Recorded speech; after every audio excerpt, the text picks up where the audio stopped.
Actually, in college, I decided to become a teacher. It was either teaching or becoming a veterinarian. And to become a vet at that point in time, it was more difficult to get into vet school than it was med school. And at that point, I kind of got to a point where it was way too competitive, and I wasn't interested in competing that way.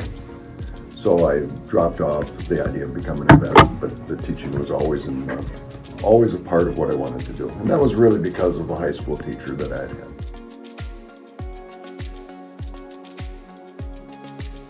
Well, my first day as a teacher, the first job I had was down in Springfield, Minnesota, a town of about 2,500 people. And I was teaching, I think, 7th grade, 8th grade, elementary computer, and what was called a consumer math, which was the lowest level of math taught in high school. So it was very hectic because there were a lot of things going on, and you're not that much older than the seniors.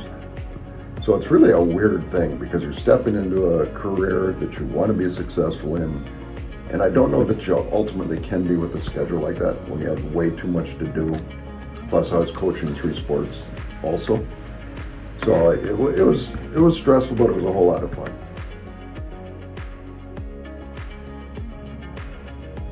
Boy, I don't know if I'd give myself any advice, because what I know now that I didn't know then are really things that I had to discover as I went, because they were right for me.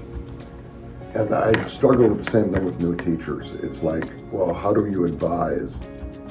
Because what they learn is going to be applied to how they teach. And what I learned might not apply at all. So I would have a difficult time telling myself anything, except maybe if you want to make any money, leave the profession now.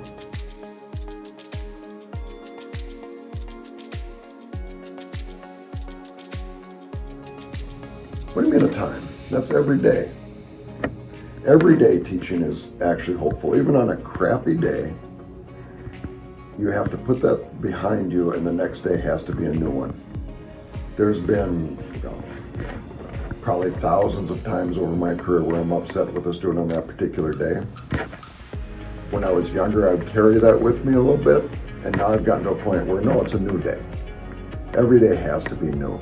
If I chew you out for something today that you did because you're acting like a fool, tomorrow you have another chance not to be a fool.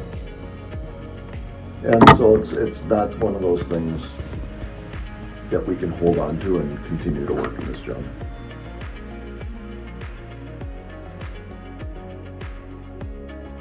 What do you mean, what do I remember about you?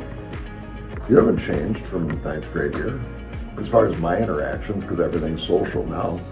But it's things, you remember students for many, many things, and sometimes it's their great work ethic, sometimes it's their ability to grasp concepts, sometimes it's the odd behavior that you might see, sometimes it's something personal that you've learned about them that kind of lets you know them as a person. And every student has these attributes that we do tend to look for as teachers. And I remember one of the things is you were always a responsible student. Sometimes you might wait a little too long before doing some things. You might procrastinate a bit. But ultimately you knew that what was important was the learning, even though at the point that I had you in class, you were still a little too worried about grades. But that's pretty normal.